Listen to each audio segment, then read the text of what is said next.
नमस्कार दोस्तों, आइए इस सवाल को सॉल्व करते हैं। दिया है एक आयत का परिमाप जो है 50 सेंटीमीटर है। यदि आयत की लंबाई की माप उसकी चौड़ाई की माप की 1.5 गुनी हो तो आयत की लंबाई ज्ञात करनी है।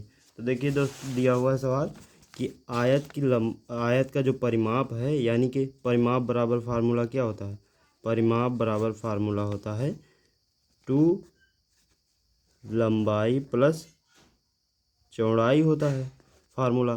तो आयत का परिमाप जो दिया हुआ है वो 50 दिया हुआ है, यानी कि 50 बराबर 2 लंबाई और प्लस चौड़ाई ये दिया हुआ है। 2 से काटेंगे 25 आ जाएगा, यानी कि 25 बराबर आ जाएगा हमारा लंबाई प्लस चौड़ाई। लंबाई प्लस चौड़ाई ये हो गया। अब दूसरा स्टेटमेंट क्या कह रहा है। कह रहा है कि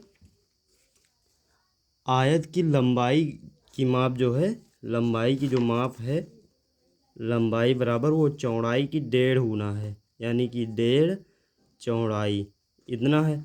अब देखिए, इसे समीकरण फर्स्ट मान लेंगे और इसे समीकरण सेकंड मान लेंगे। तो देखिए, लंबाई का मान इसमें रखेंगे तो हमें क्या ज्ञात करना है, लंबाई ज्ञात करना है। तो यानी कि 25 बराबर समीकरण 1 से लिखेंगे यहाँ पर। समीकरण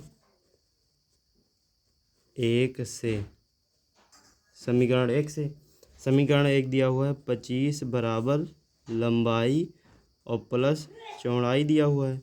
तो लंबाई हमारा कितना दिया है, 3/2 चौड़ाई।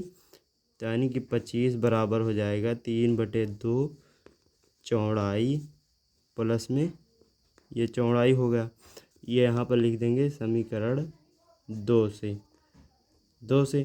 अब समीकरण 2 से देखिए, यहाँ पर इसे 2 से इधर गुणा करेंगे तो 25 बराबर आ जाएगा 3 चौड़ाई और प्लस में ये 2 से गुणा करेंगे तो 2, ये भी चौड़ाई हो जाएगा।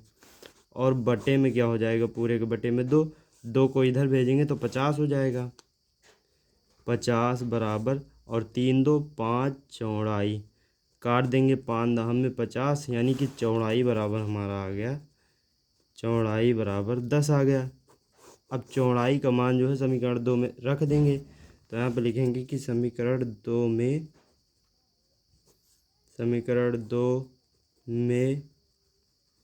चौड़ाई बराबर 10 रखने पर 10 रखेंगे तो ये हो जाएगा लंबाई बराबर 3/2, चौड़ाई दिया हुआ है। अब चौड़ाई हमारा 10 आ गया है, तो यहाँ पर रखेंगे 3/2 गुणे 10, काटेंगे 2 पंचे 10, 5 3 15, यानी कि लंबाई बराबर हमारा आ गया 15। लंबाई बराबर 15। तो यही वाला हमारा ऑप्शन सही हो जाएगा।